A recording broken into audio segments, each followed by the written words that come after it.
Greetings everyone, this is Old Lexington on the 16th of December, about 9:30 AM on a Monday morning. Welcome everybody, this is my Jem'hadar strike ship, and I'm going to be using it to test out some various cannons today to see what they do. Cannon turret builds. Actually, it's not going to be so much about the build as it is about the weapons and what they do.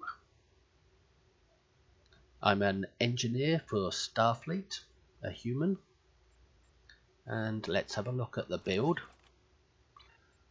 The build isn't so important because I wanted to make a build where I could easily switch out the weapons, so I haven't maxed out the build for each particular weapon.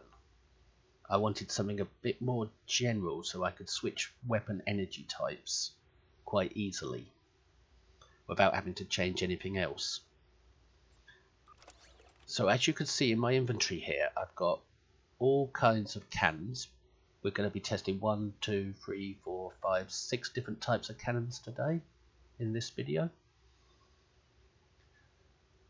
and we're starting off with Peircing Tetryon cannons. So I've got dual heavies on the front, all the same, and turrets on the back. As you can see, they're not fully upgraded, and I haven't put on anything that can boost Tetryon damage specifically. I've made it more of a boosting general weapons rather than any specific energy type. Like you can see here, these vulnerability locators are for cannons, they're not for Tetryon energy.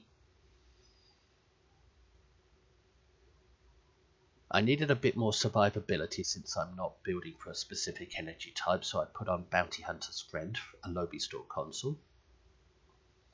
These vulnerability locators can be found in your fleet spire. I've got 2 of these on for extra survivability as well. They help prevent my shields from being drained, and they help to drain enemy shields because of the Drain X ×2 mod. These come from your Fleet's research lab in the Delta Quadrant.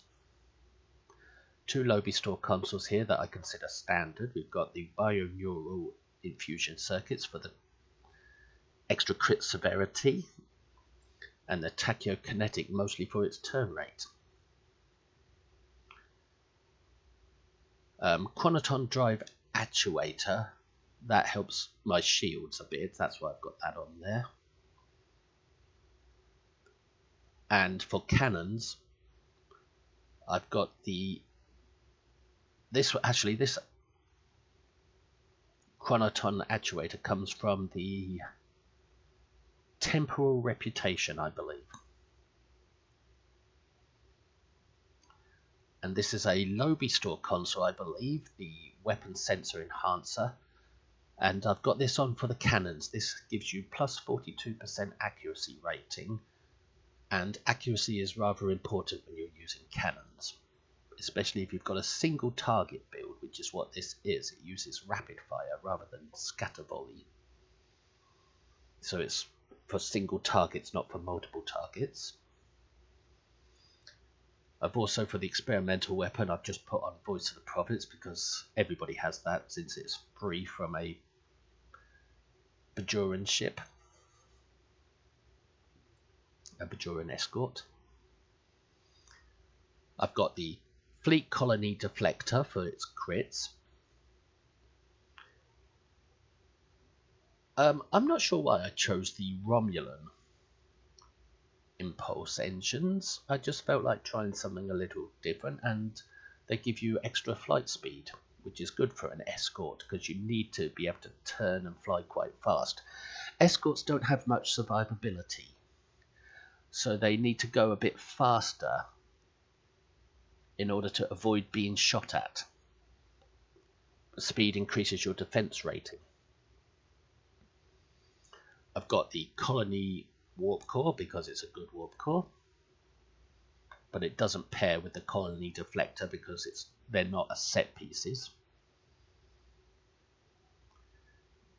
And I believe this is the colony shield.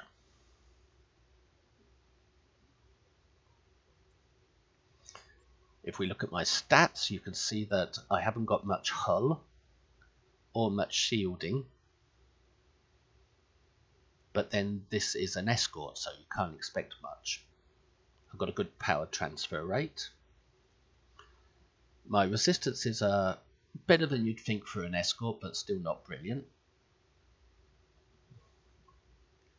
Crit chance 26.7, that's pretty good, and crit severity 141, that's pretty good. And the all-important accuracy rating on cannons is 77, which isn't great. But since I'm not doing PvP, I'm only doing player versus enemy, 77 should be enough. Even though it's not great. I could make it a lot better if I changed the builds and made it more specific to the energy type, or if I had better gear, but I went with what I had. I've got really good speed and really good turn rate.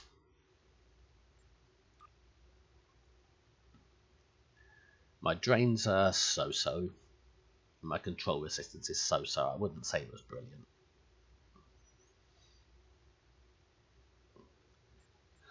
My skills, tactical ultimate, with a bit of hull and a bit of flight speed. And the only stuff in science is long range targeting sensors, so I've got good targeting. For my specializations, intel, because this is an intel ship, and pilot for the extra speed and turn rate.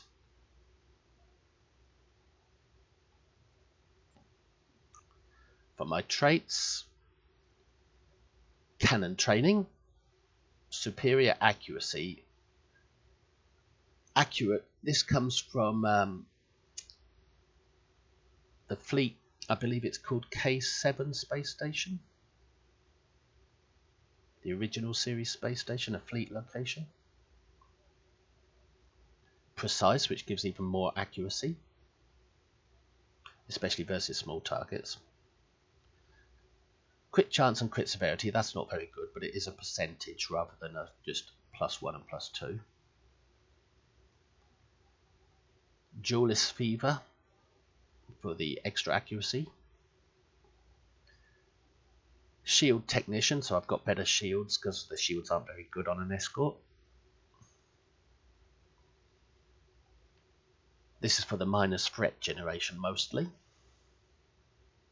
because I want to avoid being hit in an escort, especially when I'm using lots of different, especially when I've got a build that isn't specific to an energy type, so it's easy for switching out energy types, and I need to be shot at as little as possible on a ship that hasn't got as much survivability as usual. Another bit of accuracy. And this reduces the cooldowns for my various tools. For my starship training, this is the trait that comes with the ship. It's called Go for the Kill, and it extends the duration of cannon rapid fire by 3 seconds, so my rapid fire lasts a bit longer. That helps to mow down enemies a bit better. Attack pattern Delta Prime. That gives me extra crits. Since I'm using attack pattern Delta as a tool, this will help. Every time I hit attack pattern Delta, this will increase my crits. Cold-hearted to debuff the enemy so they can't resist my weapons so well. It will slow them down and it will drain them. Supercharged weapons every time I fire my energy weapons. Sorry, hang on a minute. This trait is useless on this ship. because it depends on having a torpedo, so I've made a mistake there. I'm going to have to change that one for something else. So we'll take that off for now. And emergency weapon cycle to speed up my firing rate. So this one comes from the ship here. I'm not sure where this one comes from. I think it was a logbox. And I bought it off the exchange. This one comes from the Breen Plechtral S radar, I think. And this one comes from the Arbiter battlecruiser. I'm going to have to find something different to put here because I took off my torpedoes. So let's see what we've got to put there. I'm tempted to put on something like more survivability.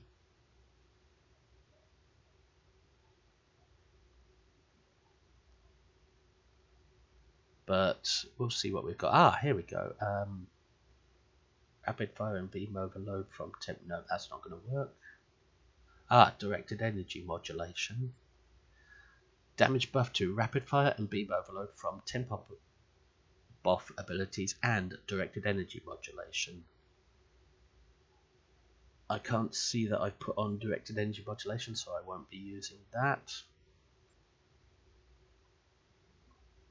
Hull shields. Sorry about this. I did have a torpedo on, but I've taken them off for the purpose of this video.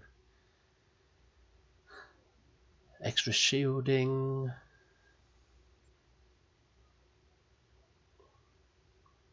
Pilot bridge officer abilities and emergency power to engines grant shield. No, that's survivability. Directed energy modulation.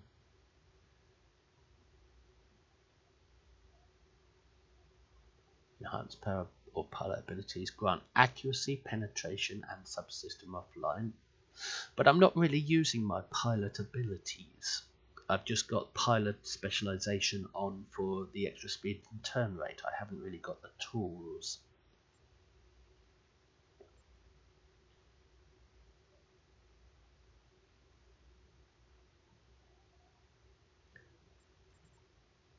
Increased damage from full throttle. That was useful.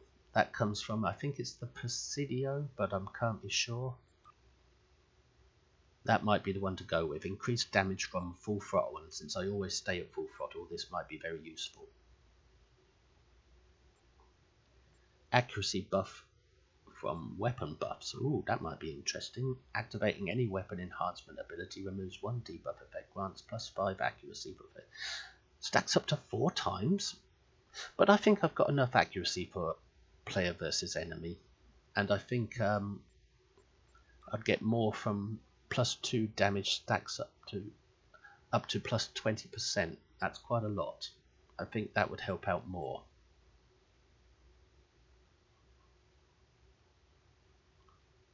Let's just check to see if there's anything more interesting.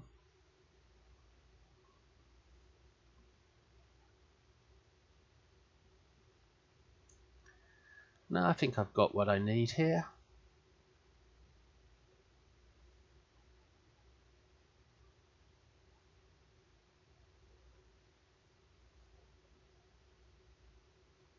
Let's just run through the last few just to make sure.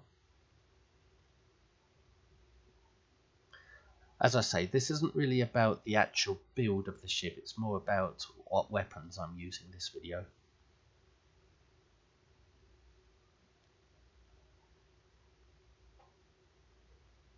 So I think I'll stick with that. For my space reputation, I've got crit severity, crit chance.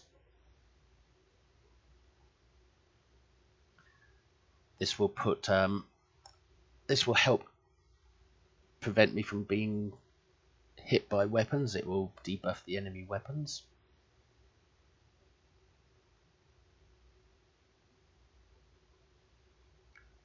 Armor penetration. And more armor penetration. Both of these are for my rapid fire.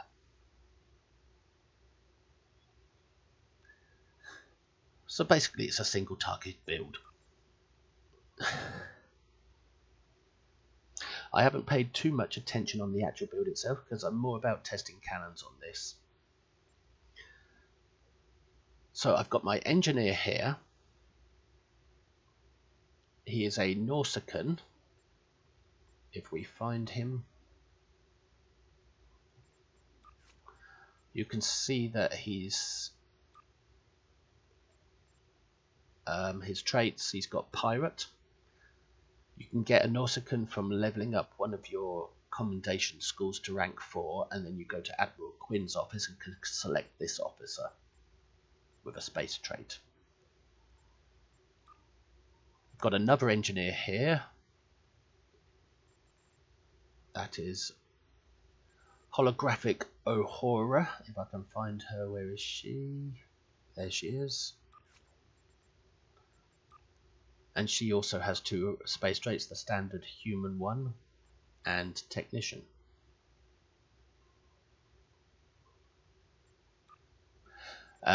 You get her from the promotions tab. If you're lucky enough, you'd have her in your promotions tab from, she'll be one of these.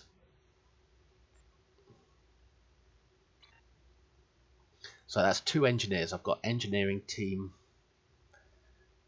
emergency powder weapons, reverse shield polarity, and I needed another one. So I went with structural integrity because I'm an engineer. This ship is called Chief Engineer, so USS Chief Engineer, so I put on an engineering ability, structural integrity collapse,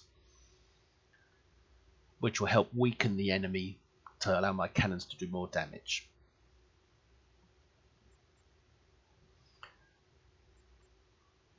This is also a command ship. I didn't remember that. Okay, this has got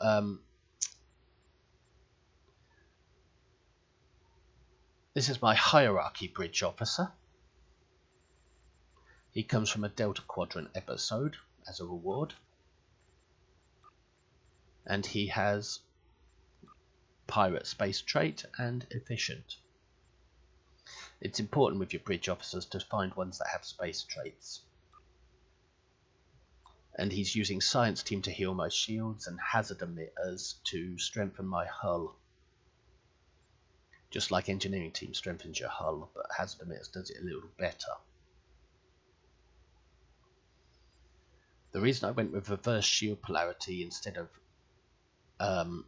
emergency powder shields is because emergency powder shields and emergency powder weapons, you can only use one of them at a time. You can't use them both together. So I went with reverse shield polarity so that I could use it at the same time as emergency powder weapons. And reverse shield polarity has basically the same effect as emergency powder shields, except that it doesn't share a cooldown with your weapons. So you can activate at any time. What it does is it tricks the enemy weapons into charging your shields for a short time. So you don't have to use your own ship's power to charge your shields.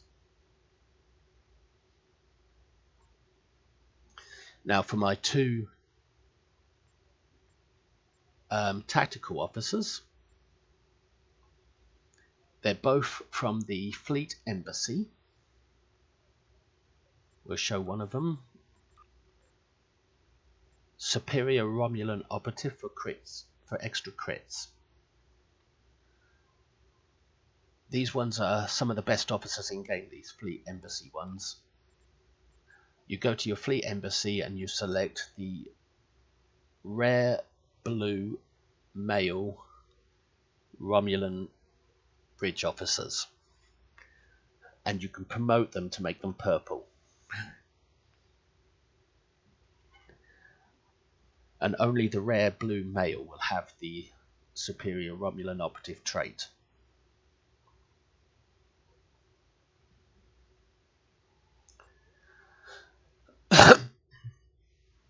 We've got tactical team to keep my best shields between me and the enemy. We've got attack pattern Delta for my Delta Prime trait, and it also reduces damage resistance for the enemy. I shouldn't really have torpedoes on here because I'm not using a torpedo build, so I can change that out for something. I'll think about that in a minute. And rapid fire free, very useful. That speaks for itself. For my other Romulan operative, I've got my intel ability, override subsystem safeties, which increases my power levels, but it comes at a cost because it has a chance of knocking one of your 4 subsystems offline. Attack pattern beta to reduce damage resistance on the target, and chemosite. It's not very good for energy weapons, it's better for torpedoes, but since I'm not using torpedoes on this, and I needed a third ability, I might as well have chemosite.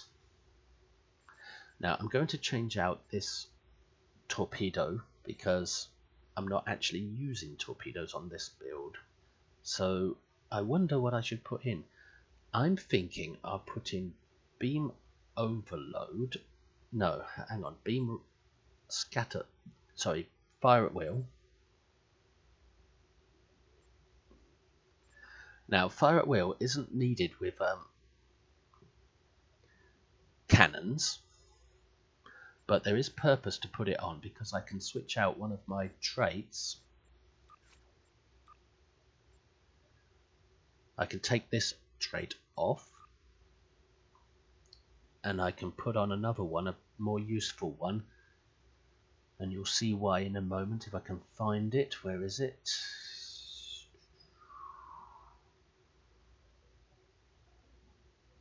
Where is it gone? I can't even remember what it's called until I see it.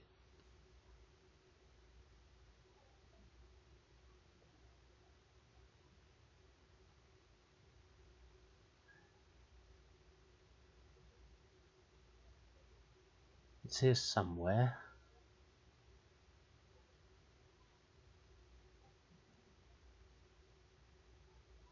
That's not it. I thought it was that, but there is another one somewhere.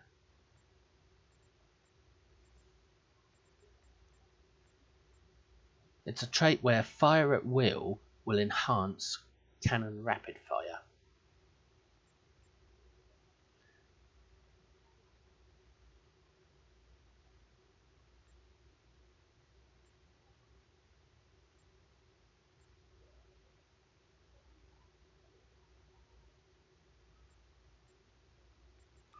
That's not it, but I just want to have a quick look at that one.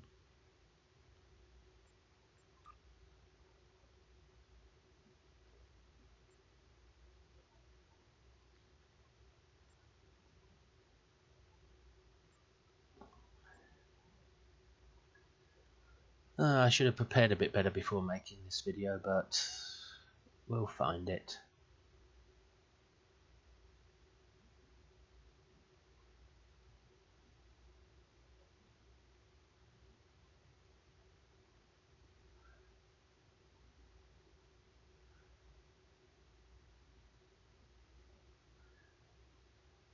Here it is. Beam fire at will and cannon scatter volley empower beam overload and cannon rapid fire. That's the one I want. Preferential targeting. So every time I use fire at will, the tool,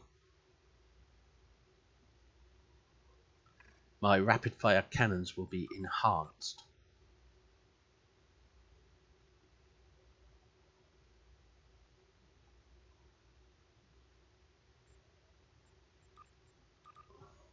So I don't actually need to have beams on this ship. I just need the tool for beams, the fire at will tool. So every time I hit that goes off, my rapid fire will be empowered, meaning it will work better.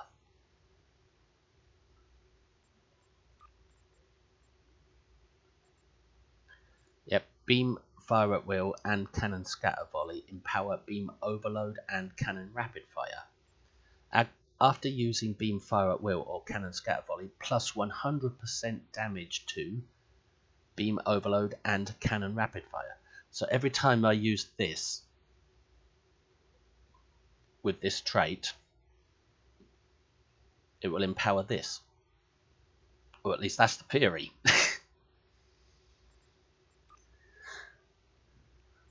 I better save those changes.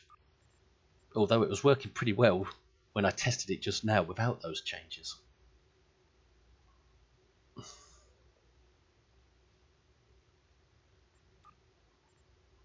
I like to save them a couple of times just to make sure.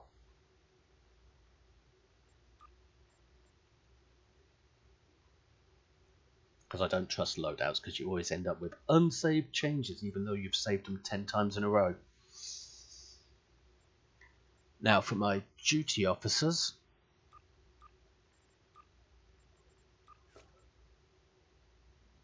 This guy, he's a ground officer, and you get him from the promotions tab. And he works in space as well. Which is so it's like you've got 7 space officers instead of 6. I'm not sure whether it's a typo or not, but I keep him on there just in case. I've also got... Oops, hang on a minute. This reduces the recharge time for my attack patterns. And since I'm using attack pattern Delta and Delta Prime trait, that will be useful.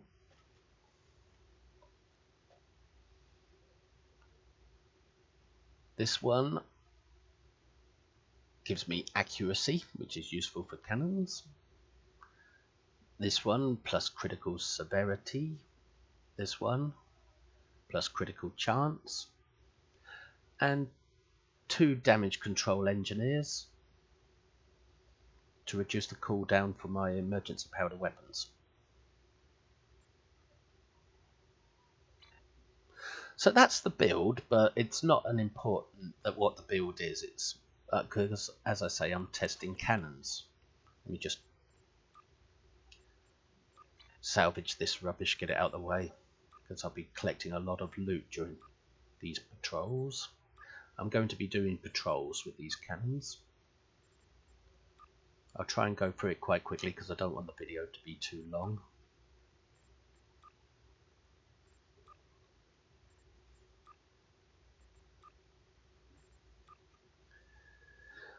So, Peircing Tetryon is the first ones I'll be trying out. They're not fully upgraded because I haven't had a chance to, because it takes a lot to upgrade weapons. But Peircing Tetryon, there's one from my inventory without all the buffs. What they do is they have a 2.5% chance to damage your enemy shields a bit more than usual. They also have a 2.5% chance of ignoring 50% of your enemy's shields. So they have good shield penetration going on. They can damage shields and penetrate them. They're Peircing Tetryons, not just standard Tetryons. And you can acquire these for free if you go into the Available tab and you scroll down to Wasteland. Click on Installation 18. That's where you get these Peircing Tetryon cannons and turrets. You can also get beambanks if you want. It's the same episode where you get the Nimbus Pirate Distress, which is also useful. I had to play this 10 times in a row to get all my cannons and my Nimbus and everything. And I did it in one sitting. So, that's our first one, Peircing Tetryon. Let's go into a patrol and see what it does. 1300 Tetryon damage for the They're not dual heavies, actually. I've just noticed. They're just dual. Yeah, they're just dual cannons. They're not dual heavies. And 632 Tetryon damage for the turrets. I've put my weapons at maximum. My shields, the next highest one, because I need a lot of defences on this ship. And the engines and auxiliary they just fell where they lie. I'm not using any of my endeavour points. I haven't done my endeavours yet. I've just been saving the points.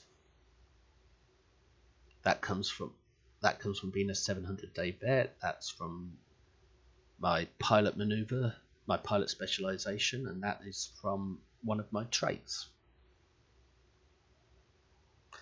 All these are bound to the spacebar, all these down the side here.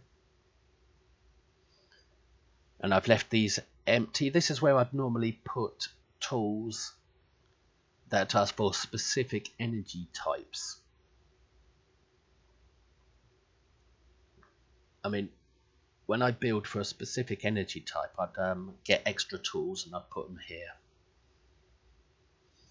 But since I haven't built for a specific energy type, I've built so I can switch energy types easily. And done the best I can with what I've got. That's why these 4 spaces are left empty. Anyway, let's do a patrol.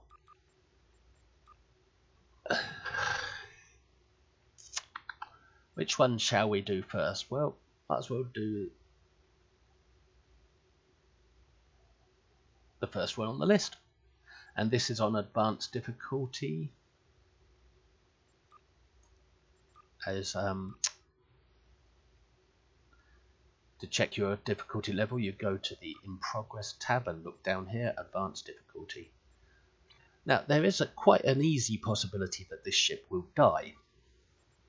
It has done a few times, but we're just looking for shield damage and shield penetration on these weapons. And just to see, mostly it's just to see what they look like in battle. What they sound like and what they look like. A pure cannon turret build. Looks like there was a that will work with multiple I'm not picking up any. Good to see we can't afraid. any Sorry. energy type. The Carter is ready to assist you. Lead the way, and the Shurgat will follow. So they'll work with any energy Marauder type. class. They've decloaked. Theoretically, I could do a rainbow build as well, with all different energy types, instead of just all piercing Tetryon. Or I could go with Tetryons, Antiproton, That's what you get. Phaser. Their ship for salvage. I'll be under cloak. And now the Gnostic. There we go.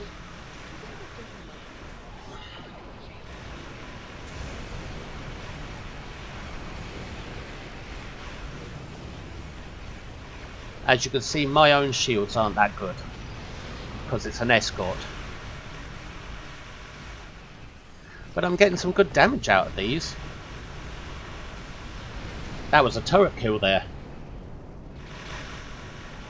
This one might even be interesting. Yep. Seconds, anyway. With this ship, I'm going to need to hit a lot of shield heals.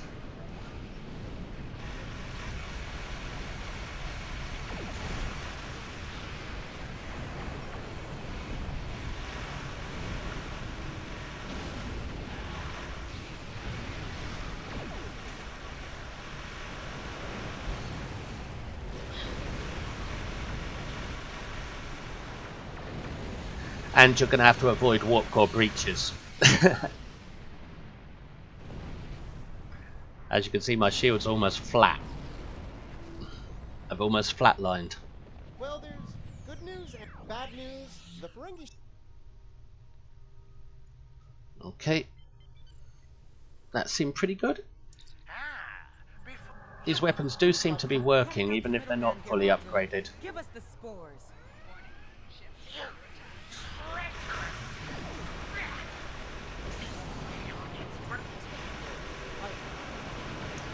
Oh, I'm caught in a tractor beam. Oh no, he died too quickly. Tractor beam didn't really bother me.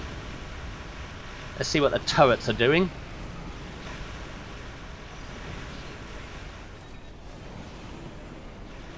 Come on, turrets. I like a good turret kill. Right, Let's finish him off.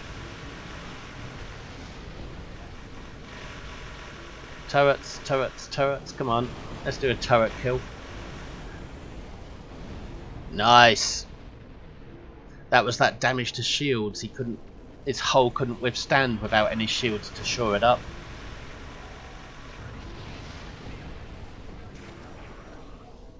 Even though I was out of range a little, he still died.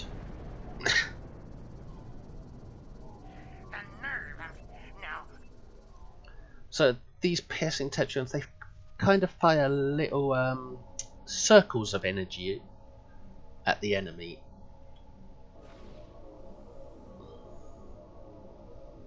And they sound like they're hammering down hard on the hull of an enemy.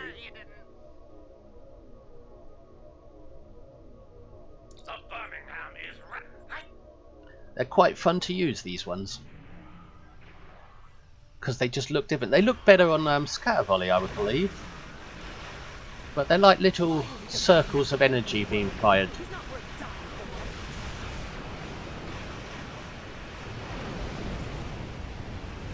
Mustn't forget to pick up my loot.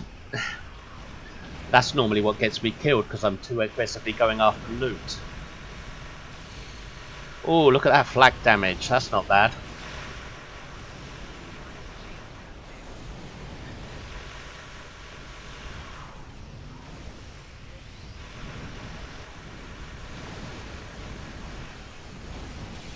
Put on some hull resistance because really need it on a ship like this.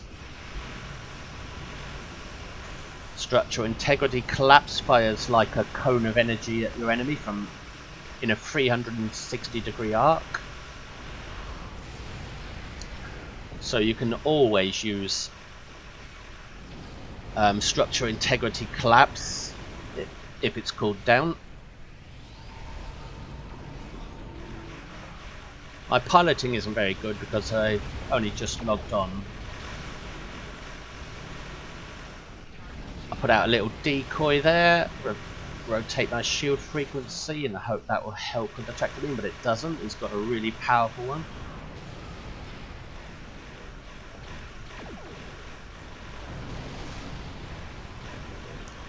I'm surviving better than I thought.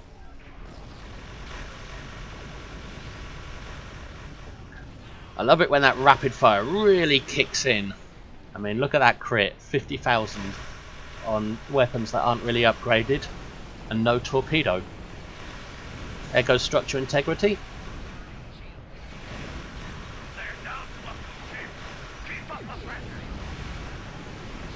I find in this game, I used evasive maneuvers for that, to try and move while that tractor beam's on me, and I can't target him. Trying to target him. There we go.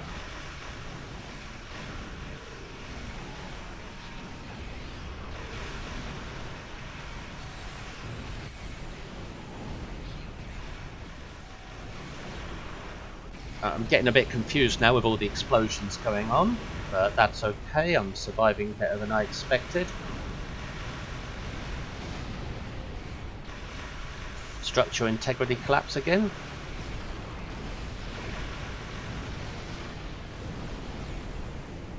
Where are we?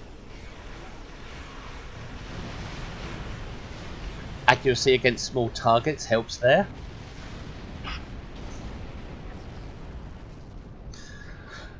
Well, that was a bit challenging, but Well fought indeed. it worked pretty well for me. Way to a Federation holding facility. We will make sure he faces justice for what he's done here today. Rest assured. Your work is...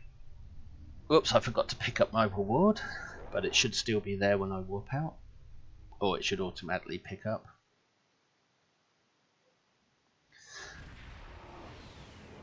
But yeah, I do feel like these weapons did do the shield damage they were supposed to do, and they did penetrate pretty well. And I have extra tools like that gives shield and armor penetration. So yeah, these weapons worked out pretty well, and I'm going to continue to upgrade them because Well, they've got 2 procs on them. The 2 procs are the extra damage to shields and the chance of extra damage to shields and the chance of ignoring 50% of your enemy's shields. And lo and behold, I also got an endeavour done while I was at it, which I didn't intend to do, but it's lucky when that happens. Now I'll get rid of this loot, clear some space for the next match.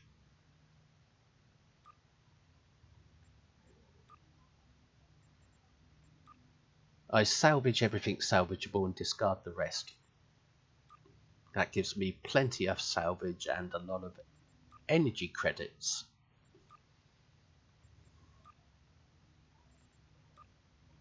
I'll move the endeavour box out of the way for now. I'll save that for later.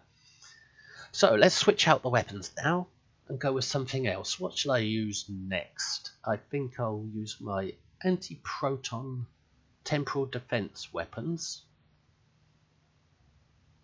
These come from the Temporal reputation and they're also dual cannons. They're not dual heavies. I think you can get dual heavy versions of these, but I have a lot of dual heavies, so I wanted to go with something a little different when I got these. But as you can see, I just easily switched them out. And now I've got an Antiproton build. Just arrange my inventory a little better so I can remember where everything is. I like to keep things grouped together.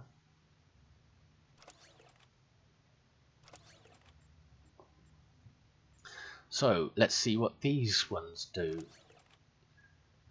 These have a proc that is a 2.5 chance to apply chronoton stabilization to myself for 60 seconds, which gives me plus flight speed and turn rate and 3% shield resistance for 60 seconds.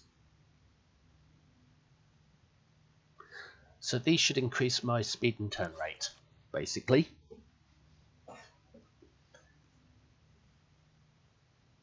Now, there is a special weapon that you can get from the Temporal reputation cannons, which go with this console, but I'm not using it.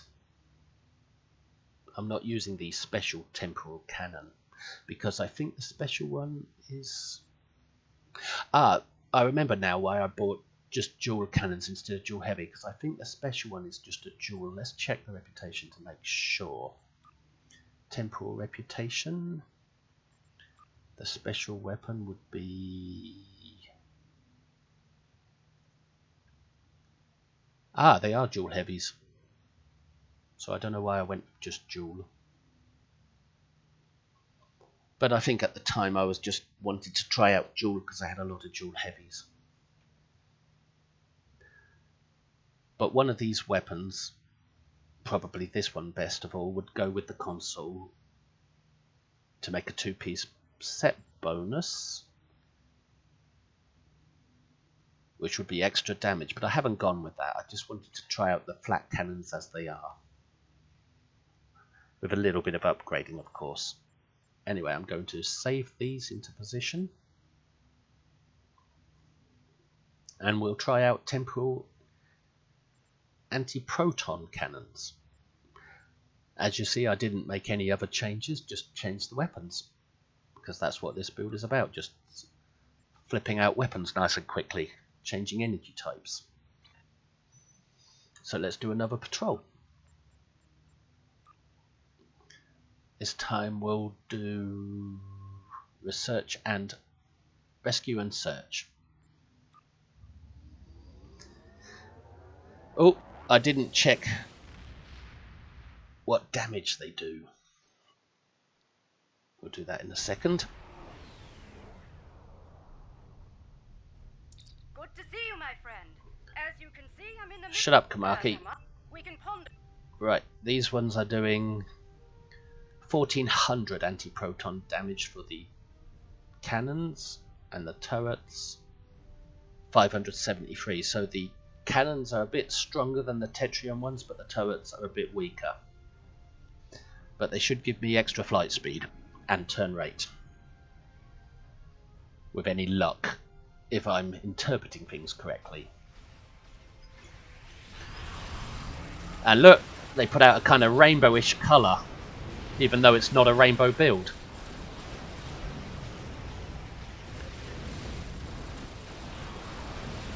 And they're cutting through quite nicely.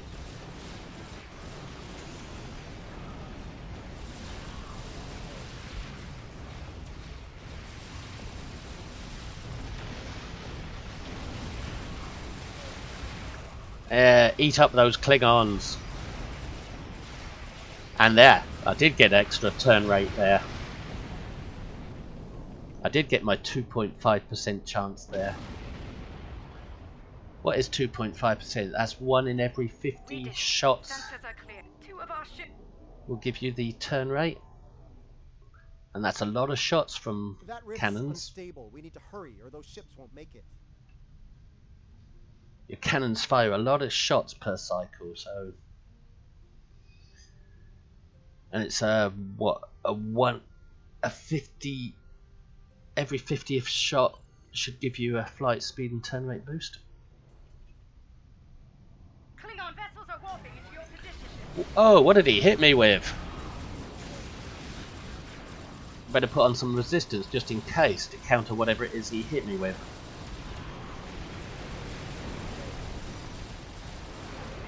Wow, it's just cutting through these Klingons. My shielding doesn't feel as bad as it did on the Peircing Tetryons. And he says that just as I get a message saying shield's failing.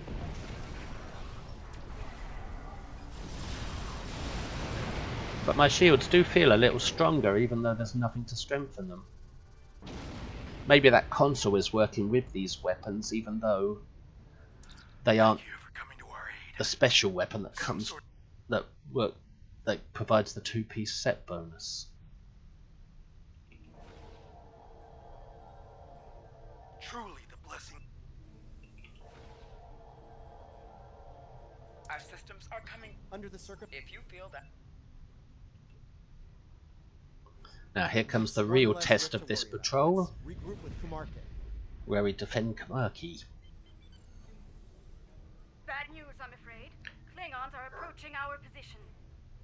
As I say, I don't want this video to be too long, so because I've got a lot to get through, so I'm kind of rushing through some of it, just to show off all these different cannons. Took a long time to collect. Look, see my a Klingon's fire something at you that affects your engines and makes you race out of combat. I think they overload your weapon. I think it's a pilot ability they fire at you. That theme, that was structure integrity collapse. Ah, these Klingons seem a bit stronger than those initial ones.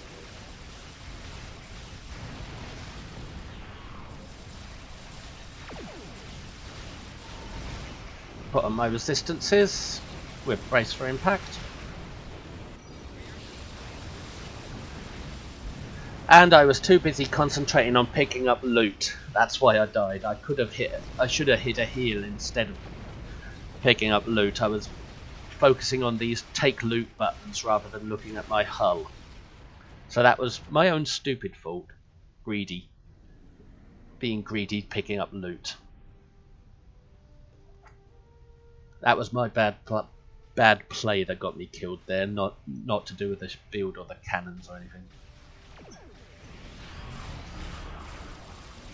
I should really leave the loot till the end of the match, but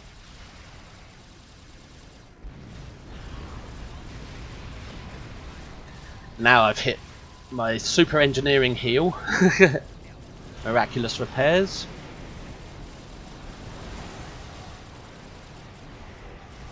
Wow. He just don't want to die, does he? Yeah, these Klingons seem a little tougher than those initial ones. They must have sent in their tough fleet.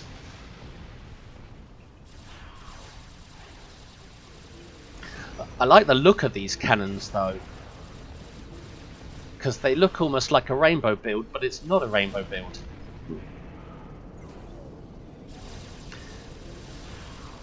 Although the sound effect sounds a bit odd, like something a bit...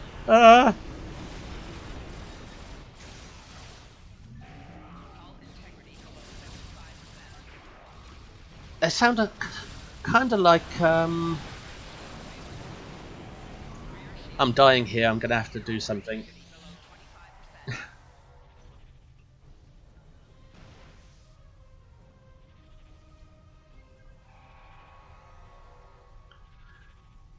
Yeah, these weapons, they sound kind of like a metallic sound to them. Let's deal with Disruptors. Almost like you're shooting a lot of little iron filings or flak at the enemy.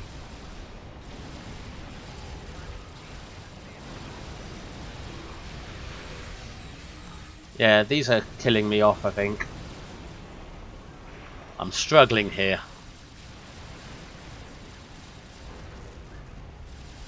But then again, it is Klingons.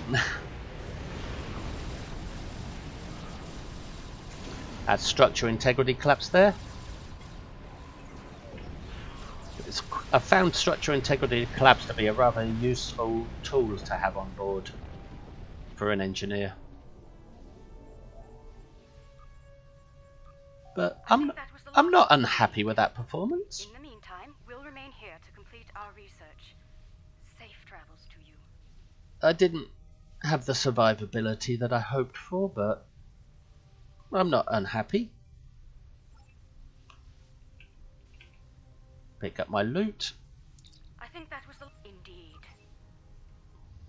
But I do like the look of temporal weapons because of that rainbowish kind of colour, but the sound effect, it sounds it reminds me of a spoon in a can of beans or something. I don't know. They don't have the bang bang sound of the Tetryons. Like the Tetryons sound like they're hammering into the hull, whereas the Temporals sound more like they're tapping on the hull when you... I don't know if you could hear that.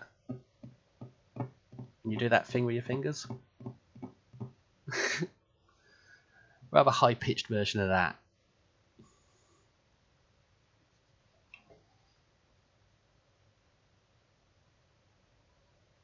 Yep, so that's the temporal weapons from the Temporal reputation.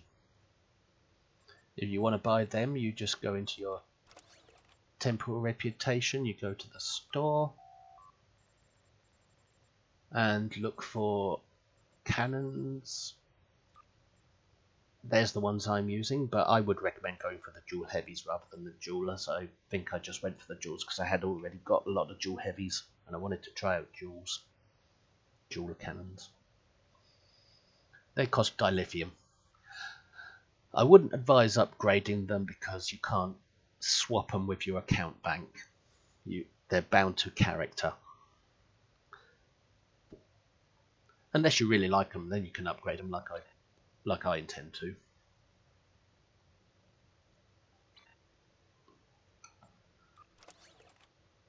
Right, let's get rid of the loot from that mission.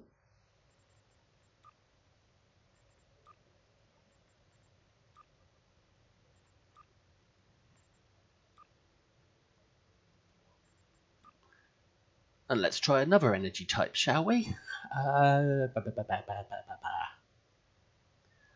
Let's go with sensor-linked dual heavy phasers. Some of these are slightly better upgraded, and a lot of players swear by these weapons as being some of the best in the game, though I'm not sure myself. I think they were the best when they first came out. I'm not sure if they're still the best in game. I think they've been outdone since.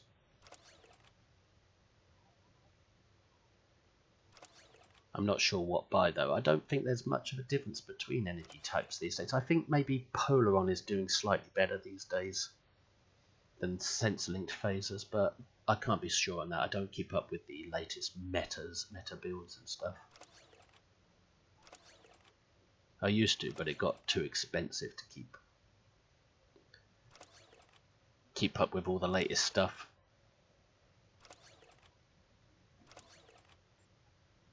So, what did sensor-linked do?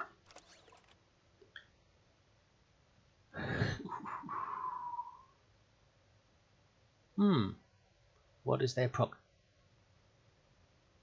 Minus 10.9 weapon power to self. I think that's standard for phasers, maybe. To target, extra phaser damage. I seem to recall that with sensor-linked weapon, with these kind of phasers, they come from a lockbox and they came out in 3 different forms. Sensor-linked is one of the forms. There's also, I can't remember. Let's see, I haven't got any of the other ones, I don't think.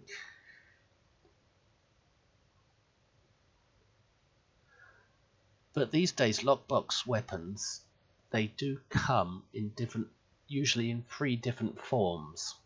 And one of them is sensor-linked or target-linked. I think the sensor-linked ones...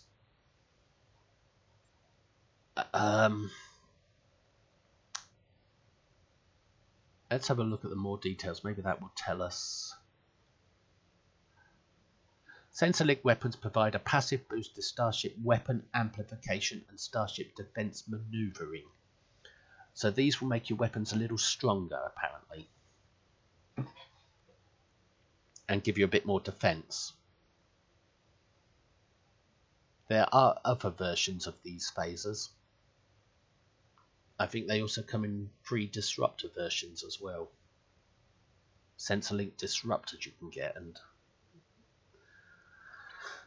other ones. But these are the sensor-linked are the most popular ones for this phaser type. So let's try them. What lockbox do they come from? I believe. Will it say what lockbox they come from?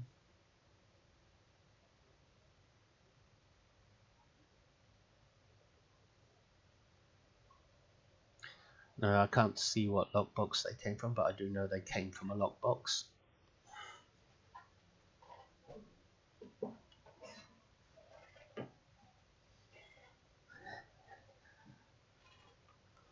I'm not sure. Was it the Kelvin lockbox? I'm not sure. Anyway, let's save them.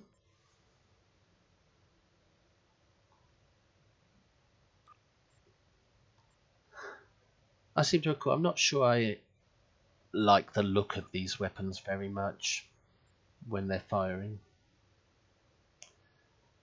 Anyway, we've got 2300 phaser damage. Wow.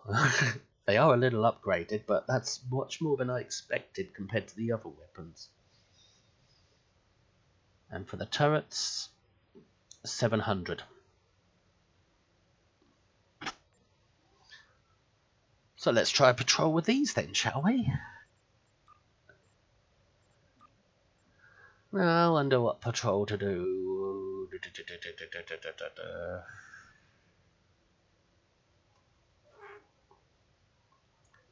Let's try Sentinels.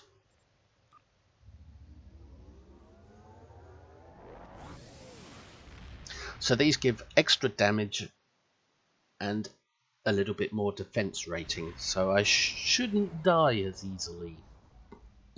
We're in luck. We made it. We're carrying some. And I should be able to cut through enemies a bit better. So we'll see. Alachi fleet dropping out of warp. They're arming weapons. Why wouldn't they? Ah! Oh, these are different to what I remember.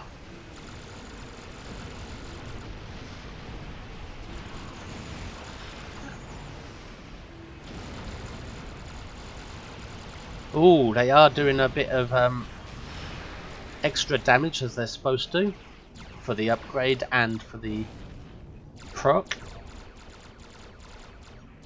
I'm not feeling the defense maneuvering though.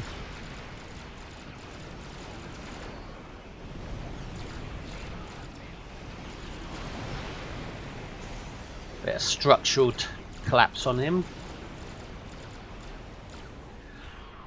I'm liking the sound actually. These are different to what I remember, so they're better than better than I expected. They got that like Okay, let's have a look. extra large blue bolts of energy. Like big blue bolts of energy coming out. And the sound, it sort of reminds me of those old cartoons where you see a skeleton and his bones are shaking and you can hear it. That's kind of what they sound like to me. Like the shaking bones of a skeleton from an old cartoon. And I do like the look of them, now that I've remembered the right look. Now that I've seen the correct look, I've got them mistook for something else. They're very clean weapons the way they fire. You can see what you're doing with them.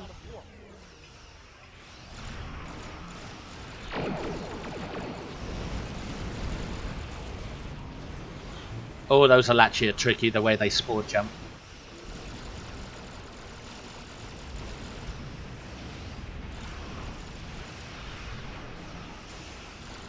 Structural integrity almost killed him by itself. There's a turret kill. Turrets don't seem to be doing much. And I noticed I didn't get the flank damage from the turrets just then. Knew this was too good to be true. Let's get satellite Gamma online while we can. Although I'm enjoying it though.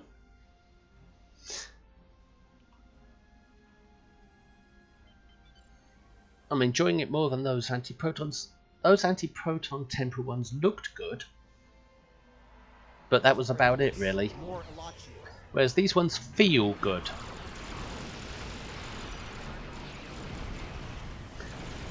The Tetryons looked good and felt good.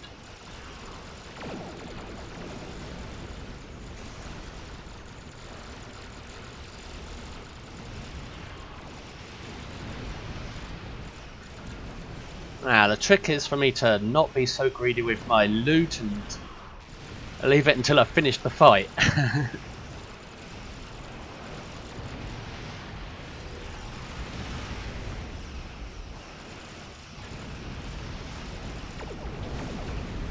The satellites are helping me a lot. Alright, we have one satellite left to deploy. Let's get to work. The satellite I'm deploying helped a lot.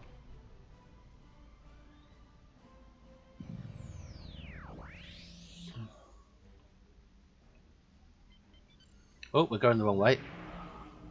I believe. Yep. Silly me. And I'm automatically hitting the space bar.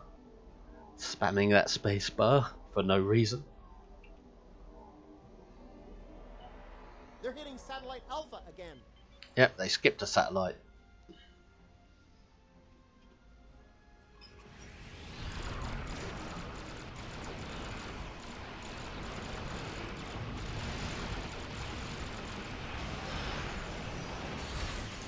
I gave him a bit of Tetryon there for no reason at all. Just because I'm mean. I'm mean to the Alachi.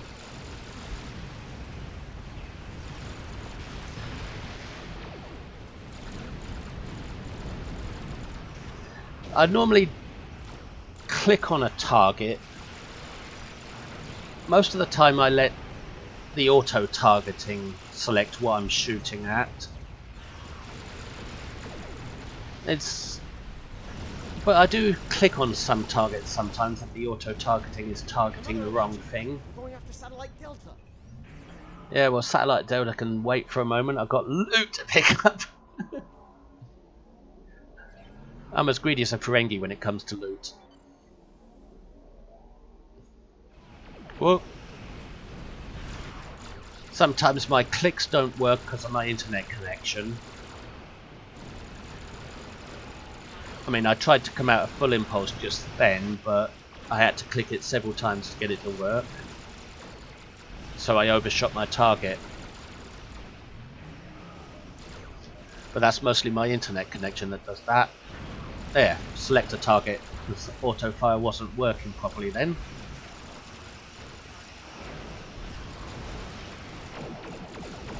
I hate it when auto fire does not select the obvious target, because the obvious target is the most threatening one, and I've got it set to not target threatening first, because usually that's the one behind you.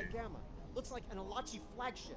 But when it's the one in front of you, and it's the obvious target to go for, it won't select it.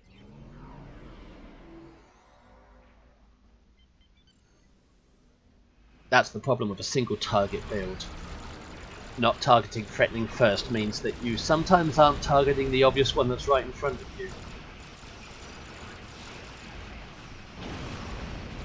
Let's get that flagship. Let's get some damage going on him.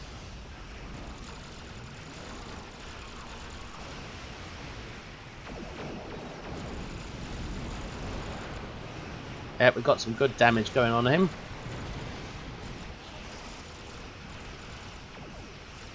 These weapons do feel the best so far. I'm not talking about damage when I say they feel the best. I'm talking about how they feel in combat. They feel like they're doing what I want them to be doing.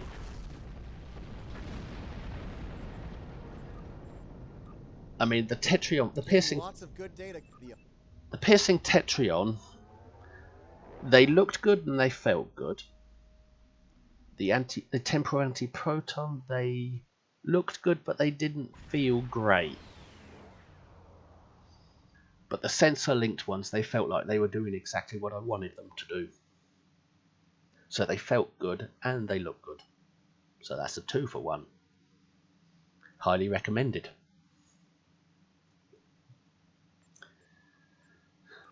Okay, let's get rid of the loot from that and change energy types again.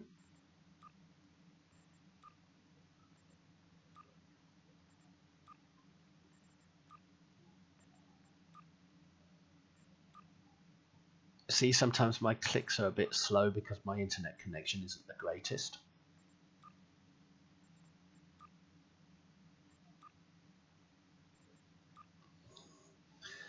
Okay, so what should we go for next?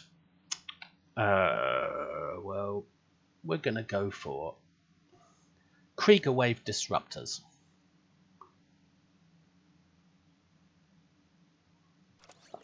Where did they come from? It's hard to remember.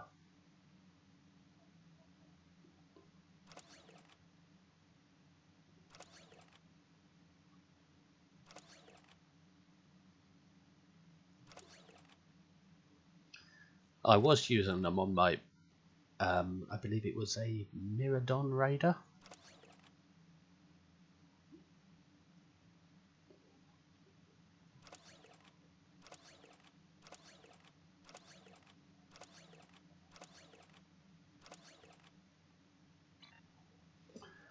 I believe I was using these on my Miradon Raider. I think they came from a lockbox.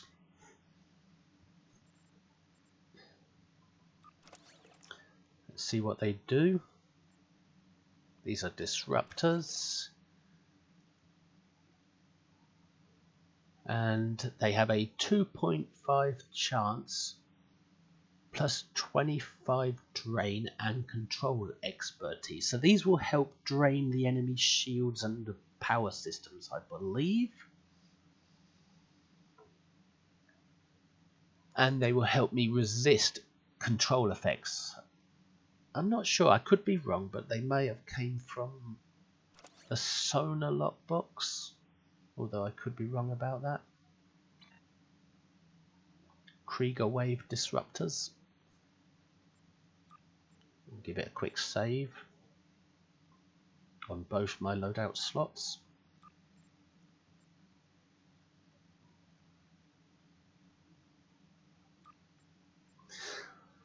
So these should help with drains. With draining the enemy, be good on a drain build, apparently. That's 2200 disruptor damage for the cannons, and for the turrets 700. So about the same as Sensor Linked, even though they're slightly upgraded. They're not upgraded as much as my Sensor Linked, but they seem to be doing almost the same amount of damage. Or at least that's what the numbers are telling me. Let's see what the battle tells me. So let's try another patrol. Which one would I do?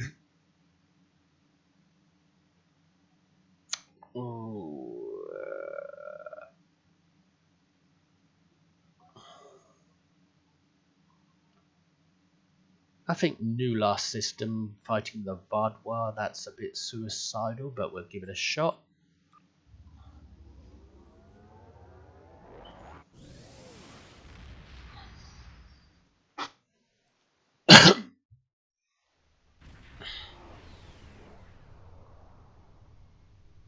Good to see you.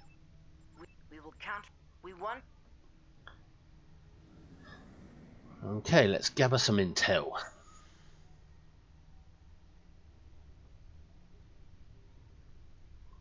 I've been wanting to do a video like this for a long time, seeing all the different energy types.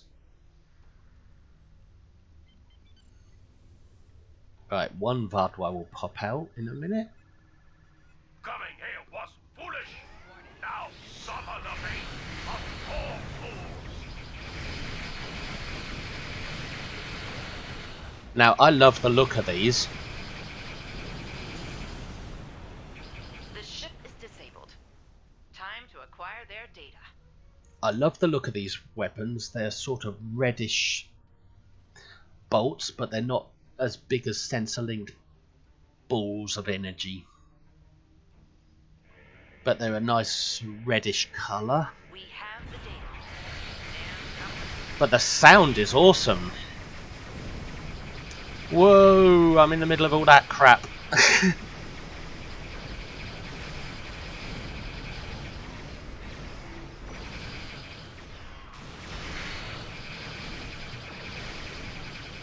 I don't think I've got the speed that I need for fighting Vadwa.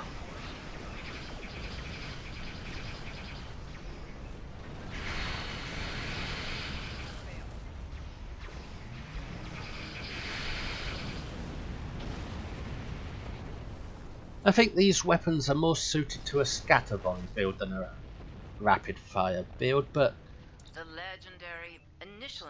they sound pretty awesome. It's like throwing a lot of pebbles at a tin roof or something. That's what it reminds of me. Like you're in a rainstorm under a tin roof or something. A hailstorm. You're not leaving here alive. Oh yes I am.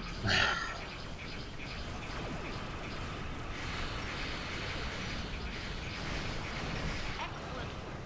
Let's see what's in this ship's database. When that rapid fire gets going with these weapons, it's very satisfying sound. Another successful. Our. Nope, no Vadwa on that one. No additional Vadwa reinforcements. Okay, let's go to the next one.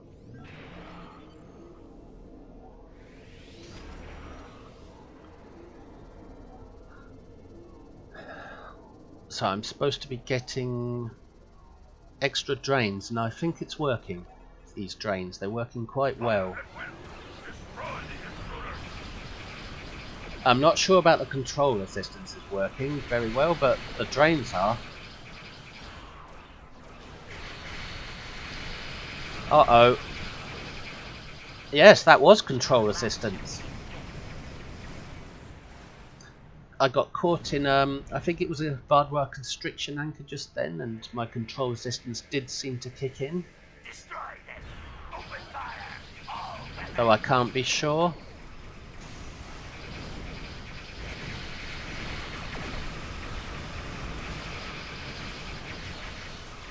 Evasive maneuvers is proving very useful on a single target build. to get, especially against Vadwa, I mean, to get out the way of their special weapon mode.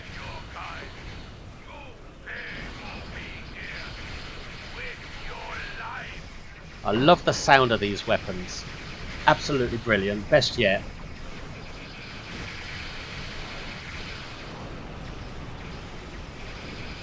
And they seem to be doing some very satisfying damage as well.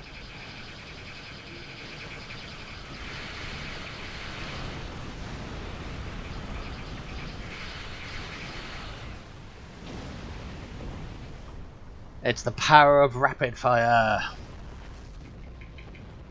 I think rapid fire is probably the best weapon tool in the game. Here's the Vodwar aren't amused by our angling efforts. I'm afraid... Much better than scatter volley and definitely better than beam builds.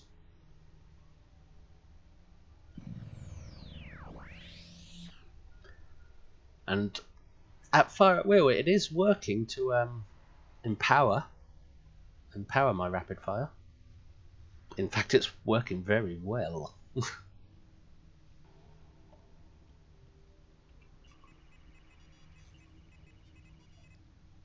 There's no time for expecting.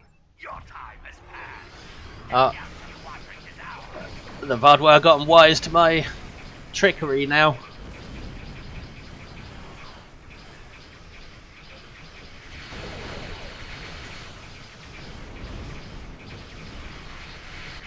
Oh, there's the constriction. Whoa! Something knocked my systems offline. Maybe that was my intel abilities.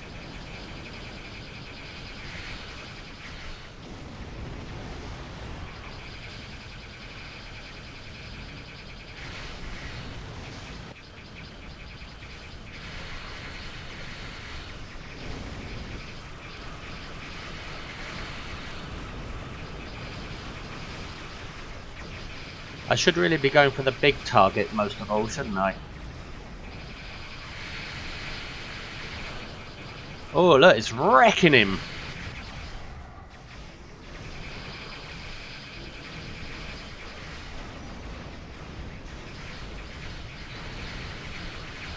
It's wrecking the big targets more than it is the small targets.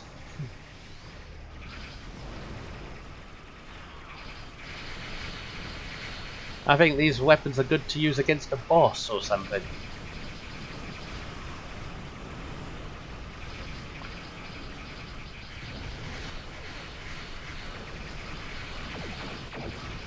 One of the tricks I use is if I notice an enemy has a very low hull but I'm not targeting him, I will switch and target him so that I can get a quick warp core breach on him and hopefully he'll blow up things next to him. His warp core breach will hit things that are next to him. Only a few Vodwar remain. Let's do what must be done. I'm getting some nice crits from these weapons as well.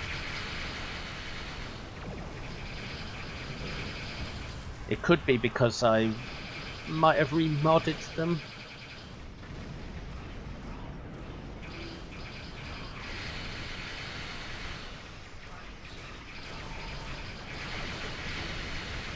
Yeah, the big targets are affected by these weapons far more than the small targets.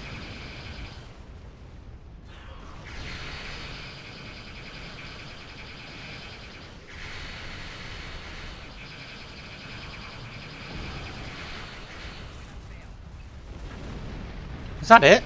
Oh, one more. Let's try a turret.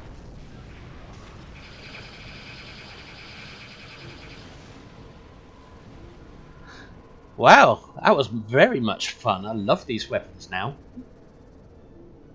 But then I kind of always loved them. I knew they were good. Ah, I see. Very well. Don't mind Commander Jirok. Yes. Romulans that argue with each other. I think it's a Tal Shiar Romulan and a Republic Romulan. That's where they argue.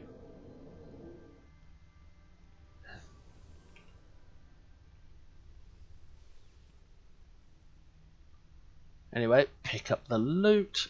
so I can get my energy credits and salvage, keep that stocked up.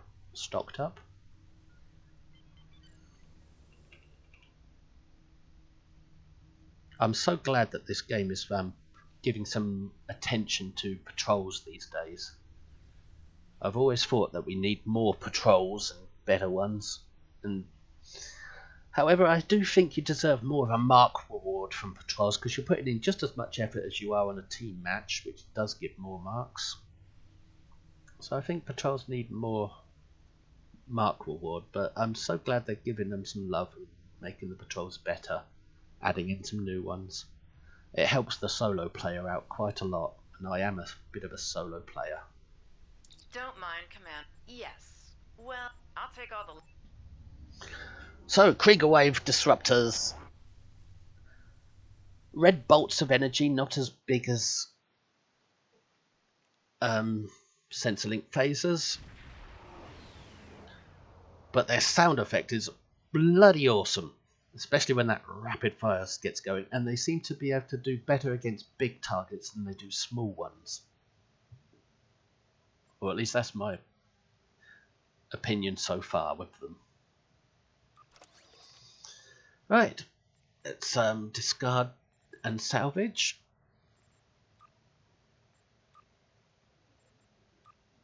Little tip with this that most people already know is if you hold down the control key when you right click on one of these, you don't get a confirmation box, whereas if I don't hold down the control key and you get this confirmation box.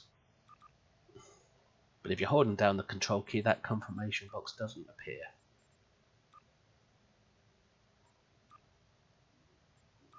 So you can salvage and discard much quicker. So that was Kreiger-Wave Disruptors. Now we're going to try Covert Phaser Duel Heavy.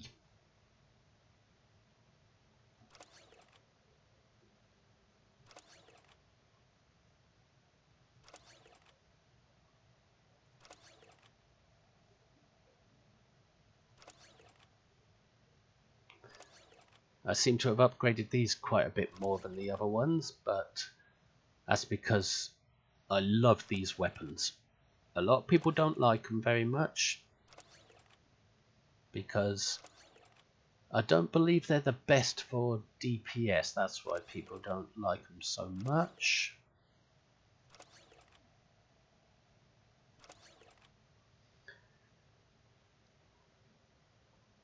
Minus 2.5 chance of extra turn rate and flight speed. Oh, I think that might... Really? Minus 50% threat generation. I believe that's a proc as well. Oh, and the turn rate stacks up to 5 times. Wow. Didn't we just have turn rate on one of them?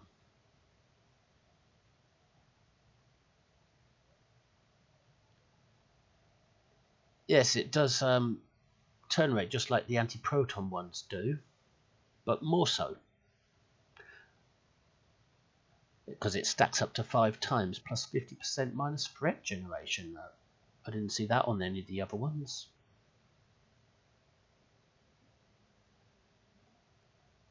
So these weapons are more defensive than offensive, I suppose. But I know from using beam versions of these that they're pretty damn good, even though a lot of people don't like them because they're too defensive and not offensive enough. Well, at least that's what it was like when they first came out. I believe they... where did they come from? Another lockbox, of course.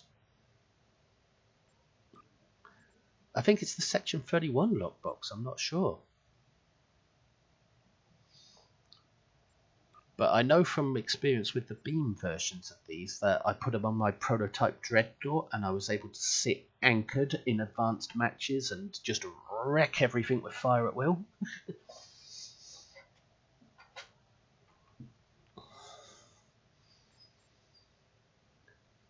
So what do we got here? We've got 2300 phaser damage for the cannons, and for the turrets 780.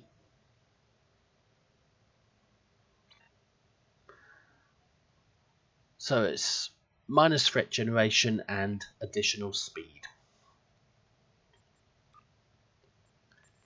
I think we'll do a Ruins of no. I know which one I want to do. Within the Briars, because I love that match. I love that patrol because it just looks awesome. It's a beautiful map.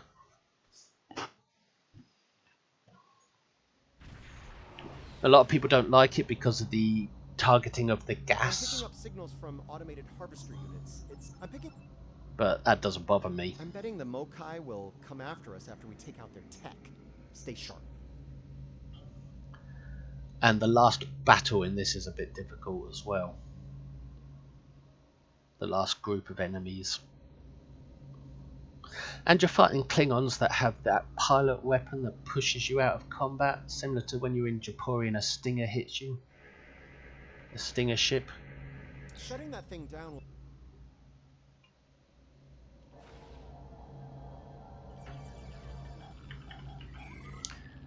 New Romulus radiation minigame.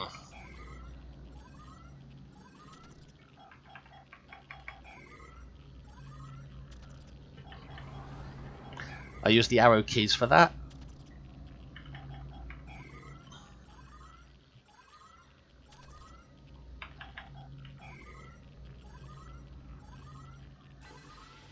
Watch it. Mokai attack ships just Whoops, I pressed the wrong button there.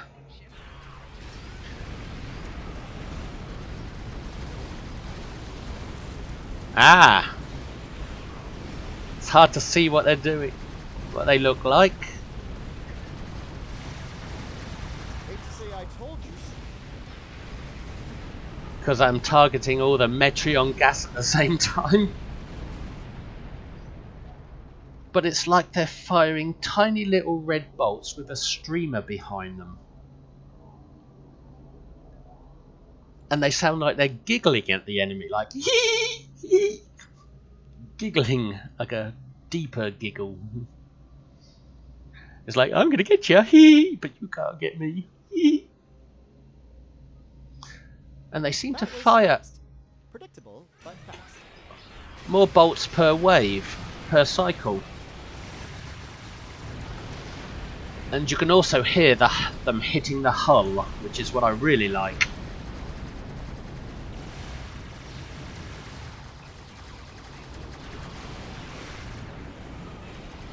They seem to fire more bolts per cycle.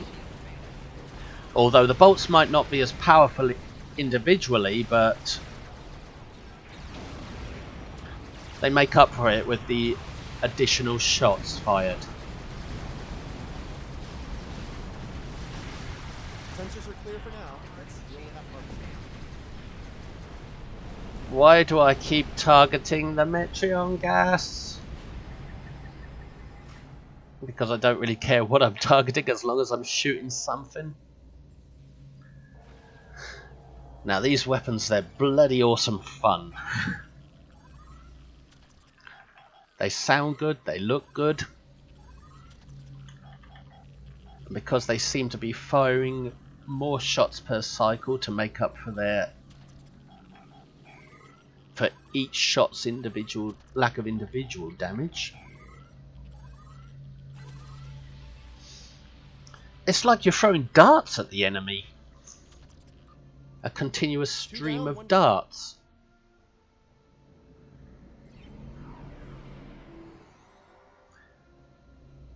I've got to be a bit more careful of that Tetryon gas. Especially in an escort. Because it really hits... Sorry, that Metrion gas. Especially in an escort because it hits really hard.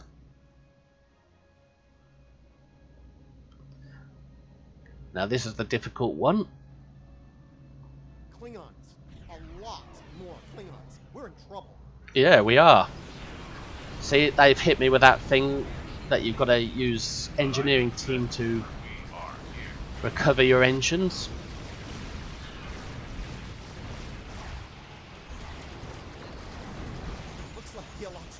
suicide for a change. I'm dying here, but this is me not caring about the gas.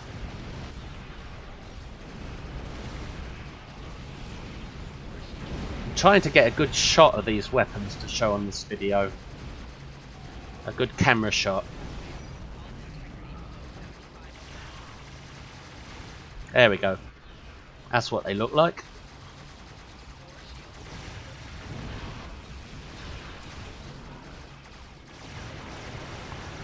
It's when the rapid fire starts on these is when they look best. But then again, that's the same with every weapon, but on these especially.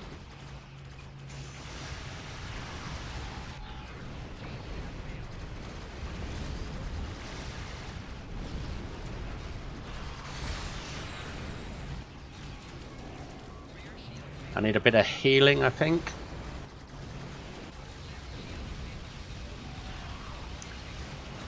Oh, I shouldn't be staying in combat now. Not with my hull that low. I put out a healing bubble so I can make use of that if I need it. From a trait.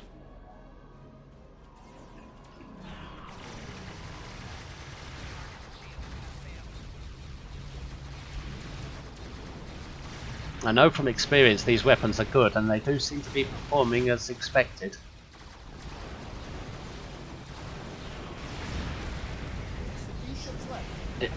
It's just this match is a bit unusual with that Metreon gas threat as well.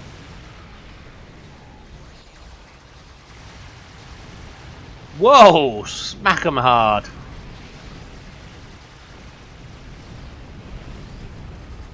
Turrets, turrets, turrets, come on turrets. All clear. Let's I got lucky to survive that. watch you get nervous.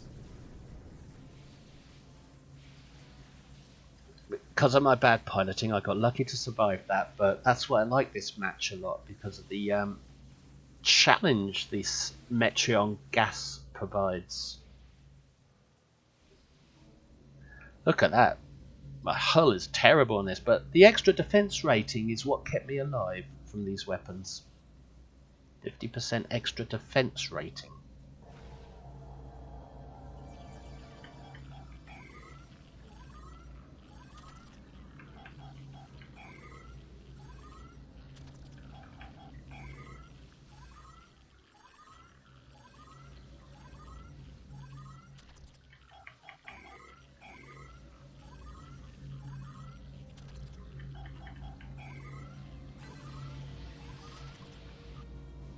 That was something. Still debating whether it was terrifying or gratifying or both. Only 15 marks from an advanced match. You We'll need wanna more keep an than eye that. on this system until the whole Ja'ula situation. That is rather stingy.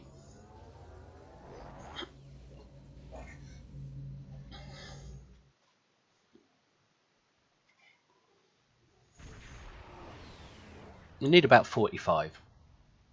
45, 50. So that was Covert phasers. One of my favourites.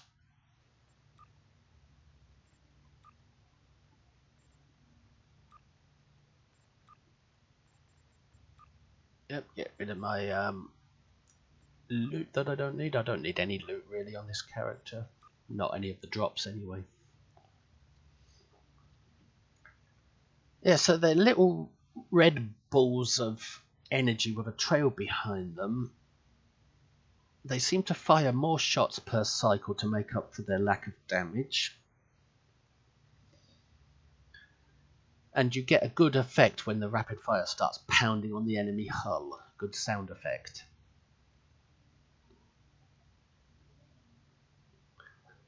That kind of sounds like giggling to me. Whoops, wrong. Hang on a minute. Well, let me get my head together. Yep. So now we're going to try my very favourite cannons. Pulse Phaser Dual Heavies.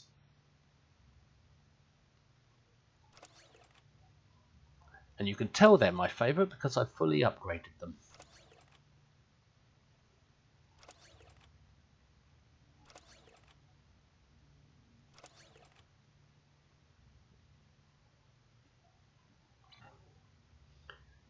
Pulse Phaser Duel Heavies. Let's see what they do. Their proc 2.5% chance applies power transfer to target -10 all damage resistance rating. To self +10 all damage resistance rating. So basically what they do is they steal damage resistance rating from the enemy and give it to you. Which is kind of like Coalition Disruptors. Coalition Disruptors will reduce the enemy's resistance to disruptor fire, making disruptors more effective as the battle goes on. Whereas these basically do the same thing, except they give you resistance as well. So you're basically siphoning off resistance from the enemy for your set and giving it to yourself. That's why they're my very favourite weapons for cannons. And they were the first I upgraded. So this should be interesting. I'll just give it a quick save.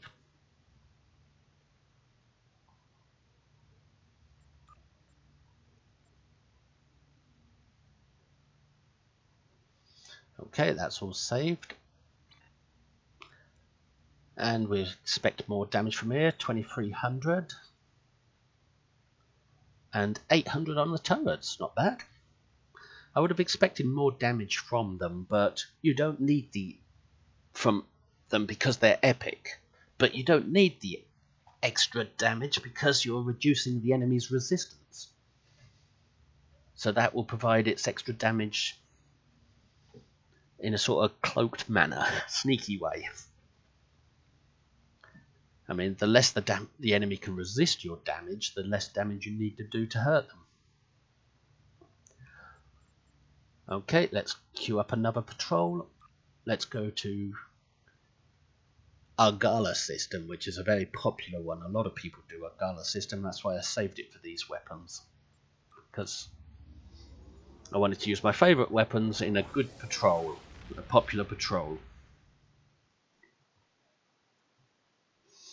Now it should blitz this patrol quite easily, because this patrol isn't as difficult as some of the newer ones.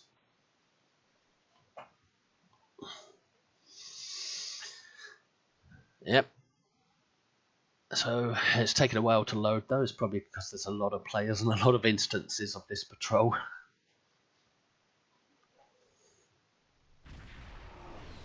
Just have a quick swig of tea. That's my voice is better now. Okay, let's help the local constabulary.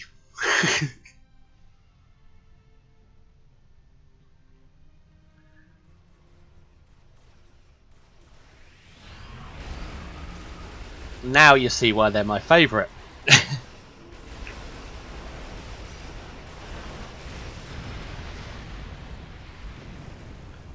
They're firing streams of gold at the enemy. Like gold streamers. You have entered an area controlled by... You are now... Looks like our fight got them to notice us. So now I'm a police officer. Firing long streams of gold at the enemy. I bet a Ferengi would love these weapons, because they look like firing molten gold pressed platinum at the enemy. It's like rain of fire, which is what cannons should do. Turrets. Come on, turrets, don't let me down. Yep, you can see the damage resistance is going down massively. You can just tell, because the more you shoot at the enemy, the quicker they start to die, because their damage resistance rating is going down. And my survival is a lot easier On individual ships. Separate them. because that damage resistance is coming into me. Not go quietly. Whoa, he's right there on top of me. Turrets, turrets, turrets. Come on, turrets. Don't let me down, turrets. Don't let me down. Do some damage, turrets. I like a good turret kill. No? Alright then, I'll go with the forward fire then. You can hear in my voice that I'm enjoying these weapons.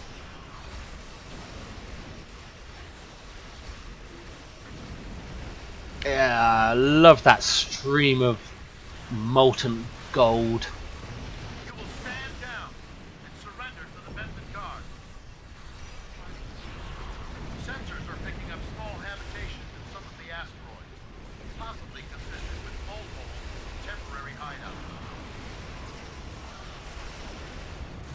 Even without rapid fire, they look good.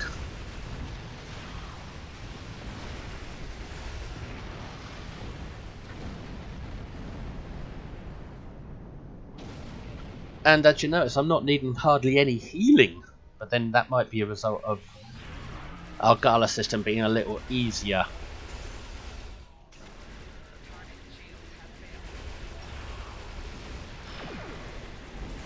Who fired that torpedo? Wasn't me. We do what we want. I'm able to hang in battle a lot more with these weapons because of that additional damage resistance for me.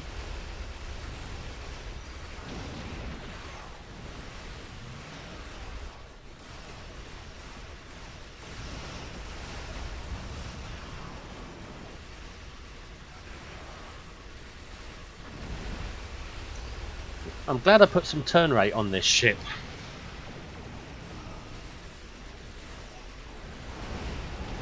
I tried to switch targets there, but my internet failed me, so I had to change direction. I'm taking you with me. You're taking me with you, are you, Kazon? Where are you taking me? I'm not getting in the back of your van.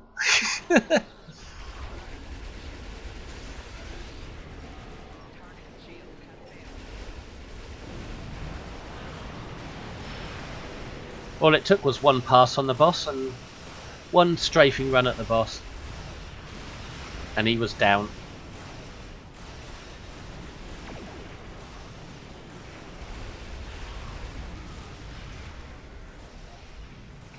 Come on, target the one in front.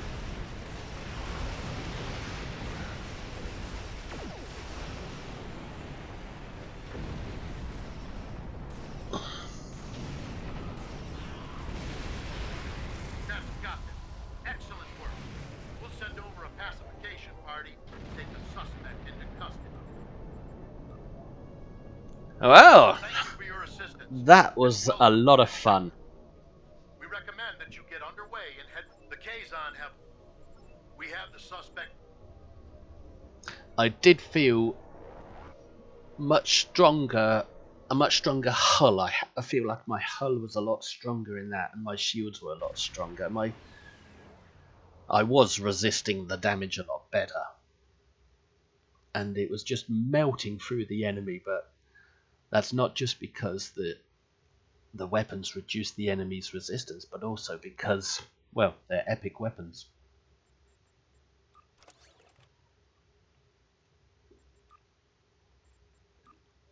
Right, we'll get rid of the loot, and finally I wanted to try and mix and match the weapons.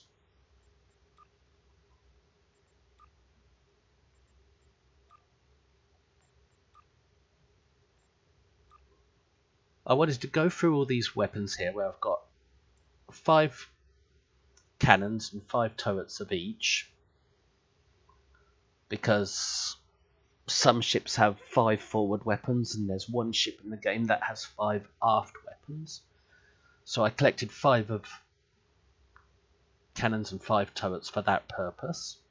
I'm still collecting these ones, so we won't be going into these ones. So I've gone through 5 different cannons now.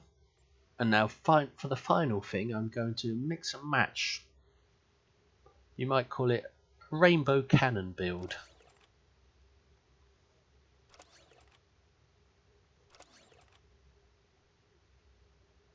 I think I put Covert on there. Sensor linked.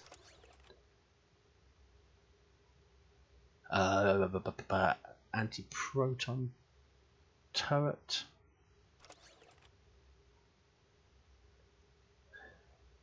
Am I missing something here? Actually, I'll hang on a minute.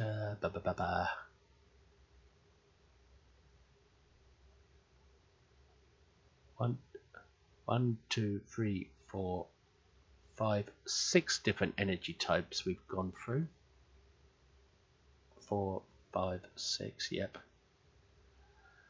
So we've got 2 pulse phasers on there, so I'm going to take one of them off and go with something we haven't tried yet. I'll put on the a Polaron one from the Jem'hadar, from the Gamma reputation, I believe, because of lack of options. So that way I've got a different one for each. So you might say it's a rainbow cannon build.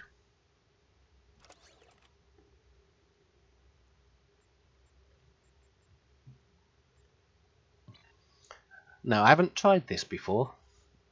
It was just an idea I just had just now. But we'll see what happens. I'll just give it a quick save on both my loadout slots because I don't trust the loadout slots to remember things.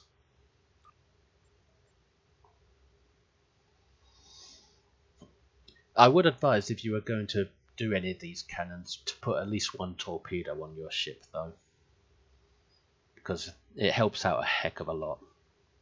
So we've got 2300 on the pulse phaser, 1300 on the Peircing Tetryon, 2200 on the Kreiger-Wave Disruptor, 2300 on the Covert phaser, 500 on the Polaron turret, 700 on the sensor link turret, and 570 on the Temporal Chronoton turret. So this is going to be a bit odd, but this will be the final match for this video. So let's find a patrol that's suitable. Do you know what I'm thinking? I'm thinking Japori, because a lot of people play Japori against the Nausicans, and that means I'm going to have to leave the Deferus system and go to the Azure Nebula and then fly to Japori. A lot of people do Japori, so I figured I would do that one so you can see how this performs in a match that a lot of people are familiar with. There's Japori.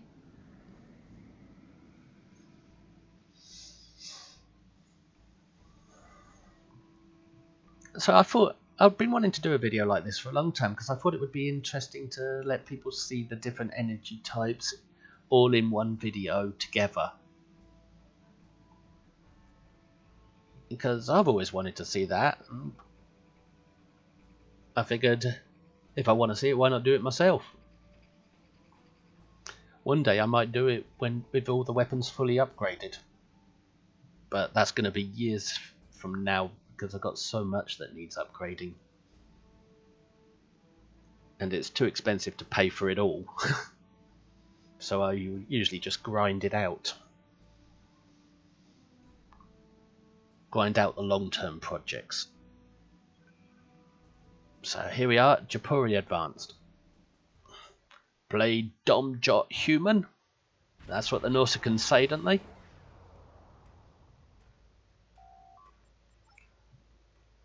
Nausicans, you talk and you talk, but you no play Dom Jot. Ah, the Enterprise didn't turn up. It was this morning. It turned up in 2 patrols in a row this morning before I did this video. Go for the big target first. Oh, a little bit of lag spike there. Now that is interesting. All the different procs at the same time. Oh, it didn't kill it in one strafe run though, like the pulse phasers would have.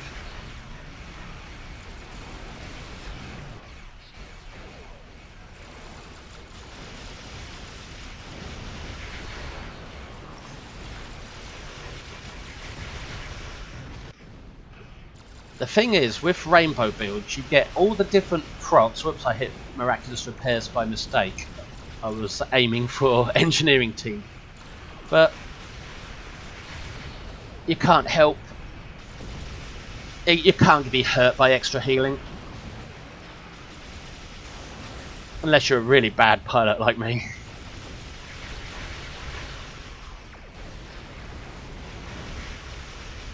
Yeah, you get all the procs from a rainbow build, all the different procs from different weapons, but you don't get them as often. Because you're not firing as many shots per weapon, per energy type. Oh, pick up that loot while I'm here. That gives me time to heal a little as well, if I need it, which I don't. Oh, in this match, always go for the stingers first, because they will push you out of combat just like the Discovery Klingons do. Except it's easier to avoid with Nausicans, because you blow up the stingers to prevent it.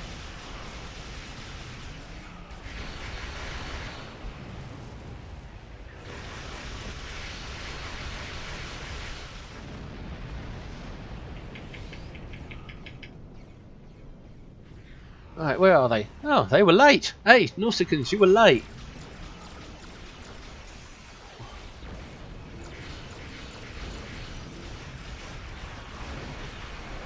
That one is always like a tank.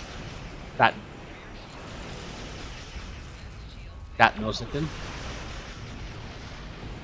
Whoa, some proc happened there that was really big.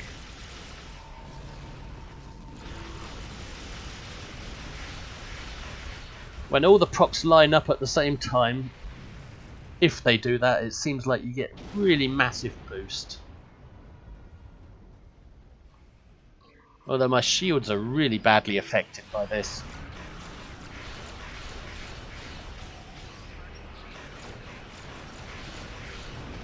And I don't see the stingers.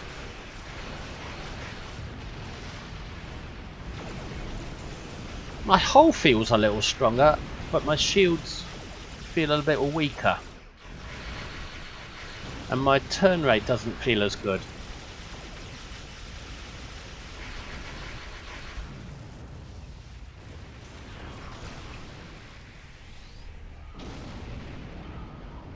Hang on, where are you? There's a stinger. I'd left them till last when I should have got them first.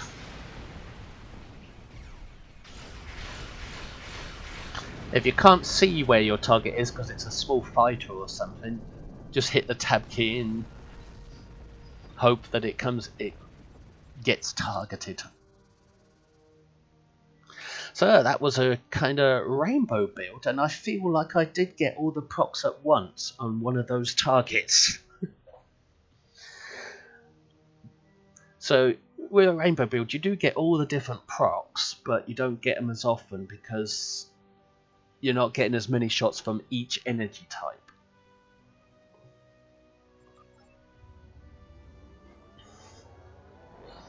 But I think you do get them all at the same time occasionally. They all seem to line up in a few lucky shots occasionally. So that was my rainbow build. My impromptu rainbow build. This whole thing was impromptu, but still, I hope you enjoyed this video. You got to see all the different cannon types. Well, not all of them, but you know what I mean. You got to see 1, 2, 3, 4, 5, 6 different energy types. Not energy types. 6 different weapon types, and a rainbow build. And I got 105 fleet marks from doing all that. And a lot of loot and salvage, so I hope you enjoyed this video. It's been 2 hours long, so... if you would please like the video if you enjoyed watching it, and if you really enjoyed it, please subscribe. And if you want to be really kind, you can share it. But the most important thing I like to see is comments. I like people to give their opinions on how they play with these weapons, or any build suggestions, or if I've made mistakes, which I probably have made a lot. I will take them on board and see if I can do better next time. So I really like to have comments on the YouTube channel, because that's where it helps my videos out the most. Anyway, my next video, I'm planning to do a winter event video. I'm planning to do a Christmassy build on an Odyssey class. But we'll see what the future holds. Anyway, thank you for watching. As I say, please like, subscribe, and most of all, comment, share if you want to. I hope you enjoyed this. Let me know in the comments if you do. This is Lexington, signing off from a cannon rapid fire single target multiple energy type build. Bye!